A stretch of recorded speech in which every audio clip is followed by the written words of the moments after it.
Hi everyone, welcome to SynyegaTV with me, Rich Gibbons. And me, Stephen Old. And today we're looking at quite a big question. We're going to try and answer what is FinOps. We're going to try and do it as succinctly as possible. That enviable task is all on you, really, Steve. Yeah, so I've not taken any notes. I've not made any notes, which might mean either is really succinct or really isn't. I think the first things I'm going to say is what FinOps isn't. FinOps does not stand for financial operations. Generally, financial operations is a different skill set. It's a portmanteau of DevOps and finance, or finance and DevOps, because it really came about because of the complexities created by cloud and DevOps movement and this kind of stuff. If you Google it and if you read some books, it still says financial operations, but the people that came up with the term say it doesn't mean that. Also, a lot of people think the answer to FinOps is just it's a tool, and it's not. Right, so let's now look at what FinOps is. FinOps is a cultural practice and a framework. I'm not going to specifically say the FinOps Foundation definition, but it is fantastic if you want to look at it. But it's a cultural practice and framework that supports an organization in how to get the best value from the cloud. Right, so that's paraphrasing what they say. The framework is really useful. It splits into 4 domains and capabilities. But what it really drives at is it's not just about cost savings. It's not just about cost allocation. It's about taking that stuff. It's about understanding what you're using in cloud, understanding what value it's bringing to the cloud, and trying to maximize that.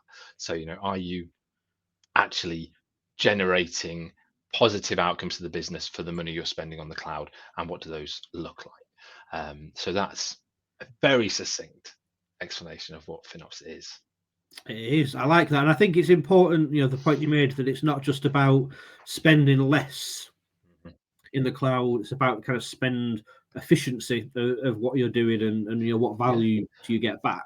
Sometimes, if you're using the cloud well, it should be generating money for you, right? That's often why you should have been doing it, or some sort of business benefit.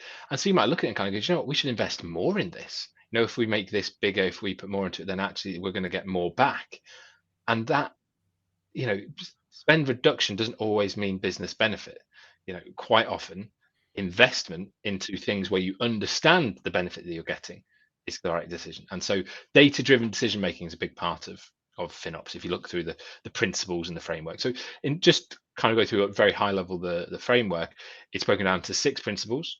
You've got 4 domains within which you've got 22 capabilities, and each of those individually look at one aspect of running a FinOps practice. You have maturity of crawl, walk, run. You have the ongoing cycle of inform, optimize, operate. And all of this is kind of underlined by the definition and the principles we talked about already. So it's quite a few little moving parts the foundation put together, and that's kind of our shining light for practitioners to how it's done. Cool. And we've kind of touched on this a little bit already, but I guess now that we know what FinOps is, the next question is why is it important? Yeah, well, it's got several reasons in my view why I think it's important. One is that it actually means hopefully cloud usage is going to be more successful and used for the right reasons. A lot of people using cloud for the wrong reasons, putting the wrong stuff in there.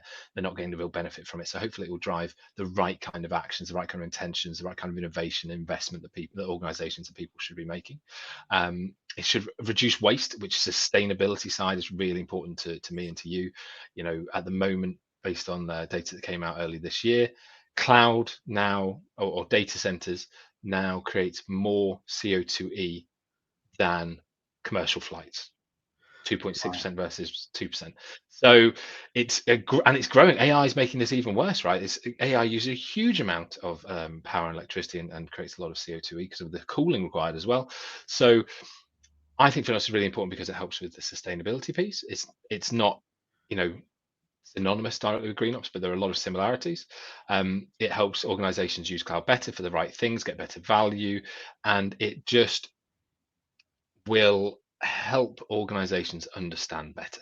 It's really about some clarity, some transparency, and doing the right things in the right way. Awesome. I like that. And I think that is you've understood the assignment perfectly there. Was the thing, wasn't it, for a change?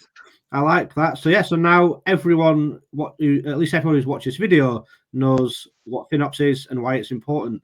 So thank you very much, Steve. Thank you very much.